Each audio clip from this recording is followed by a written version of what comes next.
After months of uncertainty, Knox County Schools will reopen with a later start date on August 17th. Now parents must decide if their child will return to the classroom or learn virtually at home. Two mothers and a father join me now with their reaction to Knox County's reopening plan.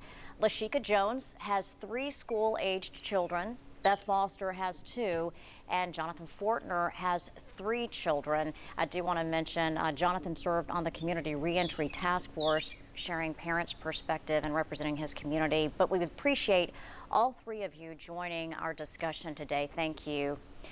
Knox County Superintendent Bob Thomas presented the plan last night, which includes the delayed start, both in-person and virtual learning options, as well as required masks. And there seems to be a lot of mixed emotions. I know I've talked to a lot of educators, I've talked to a lot of parents. I want to hear each of your thoughts on Knox County School's reopening plan. Lashika, let's start with you. My thoughts, I really think they kind of jumped in the decision making because COVID is not over.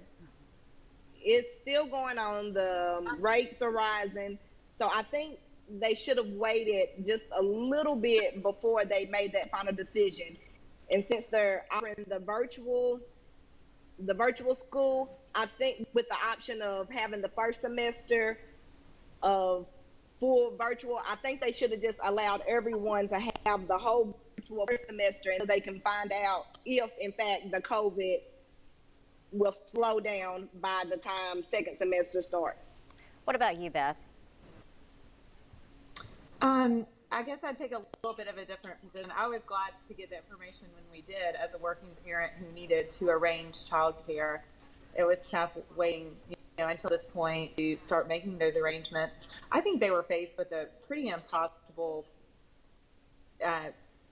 lose-lose task. So I think giving parents the option to do what they're most comfortable with was ultimately a great solution. And Jonathan, what are your thoughts? I'd have to agree. It was a tough spot to be in, but we should applaud Knox County Schools for giving us a plan. Now we have something to look at. We have something to base our decisions on. We have life decisions right now. And up until this point, we've had nothing. We've given them nothing to make that decision. So I'm very glad that we have something in front of us now. It's certainly not perfect, but it's something that we can work from and we can make decisions on as parents, also and as our teachers and our principals. Yeah, I know it's something that none of us take lightly. I'm a parent too, and I know we both all, I'm sure, agree that our kids need to continue learning. We just all want it to be a safe environment. I want to hear from each of you. Will your kids head back to the classroom, or are you choosing to learn virtually? And Lashika, I know when we talked the other day, you were divided amongst your kids. Yes, my senior, she wants to return. My 5th and 2nd grader, they are going to do the virtual learning. So they will be at home while the senior is at school. Beth, what are you doing? Both my 3rd and 5th grader will be in the face-to-face in-school format. It was a risk analysis for us, but ultimately they needed the structure and the discipline and the social interaction of being back in school. And Jonathan, how about you guys? All 3 kids, 2 middle schoolers and 1 elementary schooler will be in person. All right.